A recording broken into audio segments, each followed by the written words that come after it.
எப்போ நீ என் மீது முழுவதுமாக பாரங்களை எல்லாம் சுமத்தி உண்மையான பக்தியினை செலுத்திவிட்டாயோ அப்போதே உன் மீது அளவு கடந்த அன்பை உன் சாயி நானும் செலுத்த ஆரம்பித்து விட்டேன்.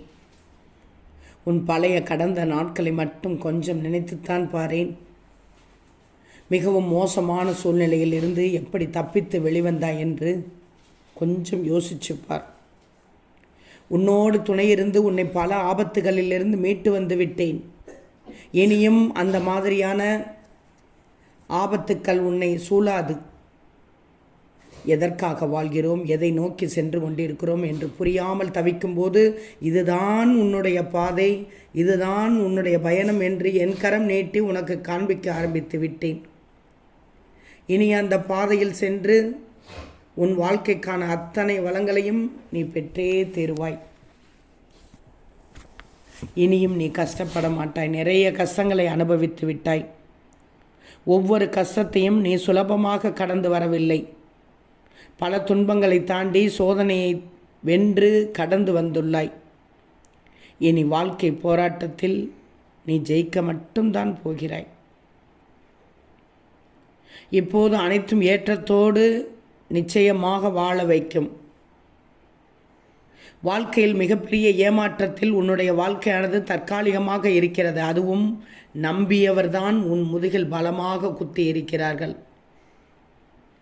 அவருக்கு வாழ்க்கையில் என்னவெல்லாம் பார்த்து பார்த்து செய்ய வேண்டுமோ அனைத்தையும் பார்த்து பார்த்து செய்தாய். நானும் அதை பார்த்து கொண்டிருந்தேன்.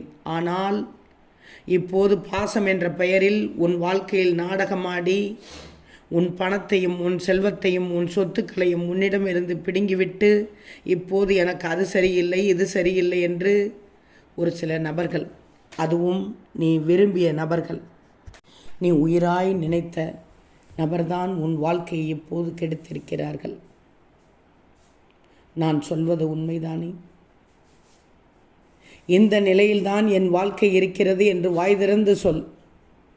நீ மற்றவர்களுக்கு நல்லதை செய்து கொடுத்து ஒவ்வொரு தருணமும் வாழ்க்கையில் மிகப்பெரிய அவமானத்தையும் பல கஷ்டத்தையும் உறவுகள் பிரிவதையும் உறவுகளோட துரோகத்தையும் வாழ்க்கையில் அதிகமாக சந்தித்து விட்டாய். இனிமேல் என் வாழ்க்கை எப்படி இருக்கும்?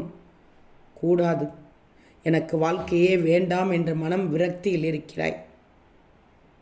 விரக்தியில் தான் இப்படி பேசுகிறாய், என்னென்னவோ நினைக்கிறாய், தேவையில்லாததை புலம்புகிறாய். நீ செய்தது அனைத்தும் தர்மம், தெரிஞ்சுக்கோ. உன்னிடம் உள்ளது நேர்மை. இந்த நல்ல எண்ணத்திற்காக நீ செய்த காரியத்திற்காக யார் வேண்டுமானாலும் மறந்து போகலாம், நான் மறக்க